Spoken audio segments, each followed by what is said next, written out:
رمضان يا رمضان يا نفحة الرحمن رمضان يا رمضان شهر جود وغفران رمضان يا Assalamu alaikum wa رمضان rahmatullahi ta'ala wa يا barakatuh. Que la paix soit avec vous tous, mes chers frères croyants et croyantes. Louange à Allah, le Seigneur des mondes, le Créateur, le majestueux, le puissant, le sage, le doux et le miséricordieux. Je témoigne qu'il n'y a de Dieu qu'Allah, exalté soit-il et magnifié soit-il. Et je témoigne que le prophète Mohammed sallallahu alayhi wa sallam est le messager de Dieu qui nous a été envoyé à toute l'humanité afin de nous sortir des ténèbres à la lumière. Chers frères et sœurs croyants et croyantes, nous avions vu dans les deux parties de leçons précédentes à propos des finalités du jeûne que le jeûne c'est pour la piété, c'est pour nous permettre de vivre ensemble. Et nous avions vu aussi que c'est le mois de l'endurance et du sabre et de la patience et de la résistance et de la résilience aussi. Et le jeûne, justement, nous enseigne toutes ces finalités-là. La troisième finalité la plus importante aussi, parmi les plus importantes, c'est que c'est le mois de Ramadan, c'est le mois de la reconnaissance. Ash-shukr. Allah subhanahu wa ta'ala d'ailleurs le mentionne dans les versets relatifs au jeûne dans la sourate de la vache lorsqu'il dit la'allahum yashkurun. Ainsi peut-être ils vont être reconnaissants.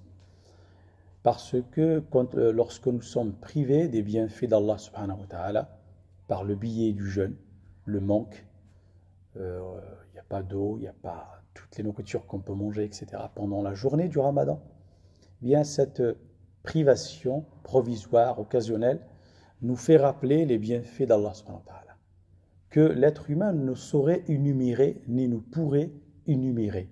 D'ailleurs, Allah subhanahu wa ta'ala, dans le Saint-Coran, à deux reprises, nous dit « Wa in ta'uddu ni'matallahi la tuhsuha innal insana la zalumun kaffar » Et puis dans un autre verset, il dit « Wa in ta'uddu ni'matallahi la tuhsuha innallaha la ghafurun rahim » Il nous dit « Et si vous essayez d'énumérer les bienfaits d'Allah, vous ne pourriez jamais. Cependant, l'être humain reste un être ingrat, injuste et ingrat. » Puis dans un autre verset, il dit « Et si vous essayez d'énumérer les bienfaits de Dieu sur vous, vous ne pourrez jamais. Cependant, le Seigneur reste doux et miséricordieux. » Pardonneur et miséricordieux parce que on ne voit pas ces bienfaits. Ils sont innombrables, on ne peut pas les compter. Donc on ne peut pas vraiment les remercier. On ne peut pas vraiment rendre grâce à Allah subhanahu wa ta'ala pour les choses qu'il nous a données dans la vie. Et le mois du Ramadan, le jeûne, c'est une occasion pour s'en rappeler, de se rappeler de certaines, au moins de prendre conscience que Dieu nous a donné beaucoup de choses. Parce qu'il y a des gens qui vivent dans la misère, ils sont dans la faim, ils sont dans la soif. Il y a des gens qui vont aller marcher des kilomètres et des kilomètres pour trouver de l'eau, et c'est de l'eau qui n'est même pas potable, c'est de l'eau que même les animaux ne pourraient pas boire, mais ils vont quand même la boire.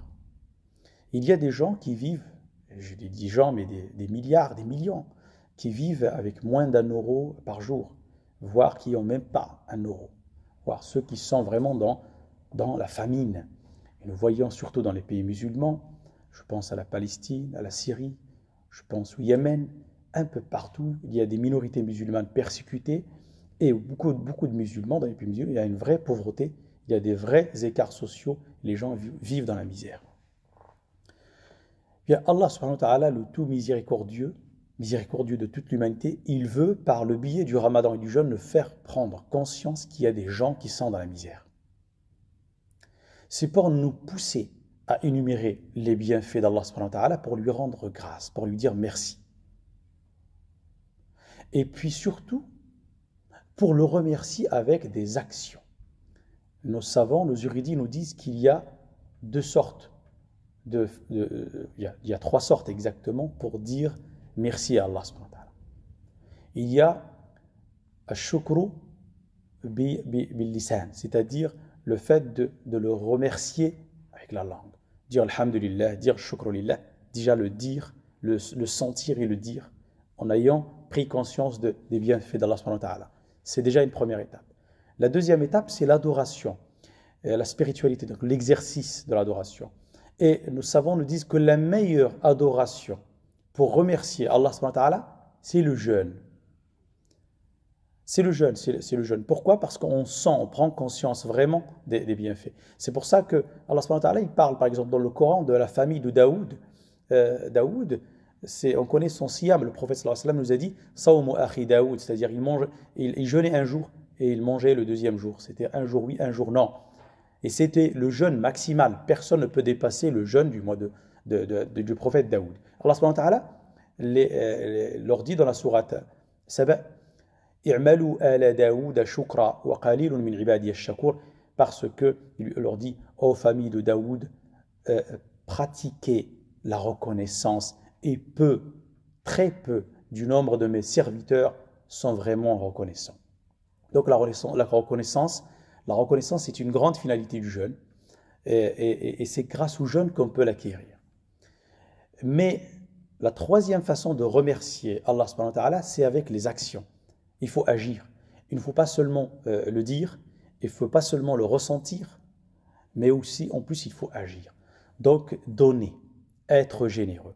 C'est pour ça que le prophète sallallahu alayhi wa sallam était le plus généreux des hommes et qu'il l'était particulièrement au mois du Ramadan. Donc c'est Ibn Abbas qui nous rapporte ça en disant le prophète sallallahu alayhi wa sallam était encore plus généreux que le vent qui a été envoyé pour faire donc vous imaginez al-rih al-mursala, un vent qui a été envoyé pour faire plaisir aux gens, un vent qui ramène la rahma, qui ramène la miséricorde sur les gens. Donc être plus généreux que le vent, c'est quand même exceptionnel.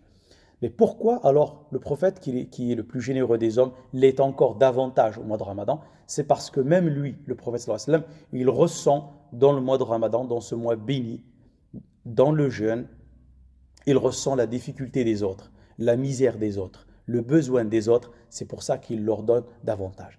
Et d'ailleurs, les musulmans, simplement, au mois de Ramadan, ils sont plus généreux, nous le remarquons, nous le voyons. Ils donnent plus au mois de Ramadan, ils partagent plus au mois de Ramadan. Et d'ailleurs, toutes les associations caritatives humanitaires, ils font vraiment leur plus grand chiffre d'affaires au mois de Ramadan. C'est parce que les musulmans donnent plus grâce au jeûne. Et c'est la troisième finalité la plus importante du jeûne du mois de Ramadan. Inch'Allah, mes chers frères et sœurs, dans la prochaine partie, nous avons encore abordé une quatrième finalité des plus importantes. Wassalamu alaikum wa rahmatullahi ta'ala wa barakatuh.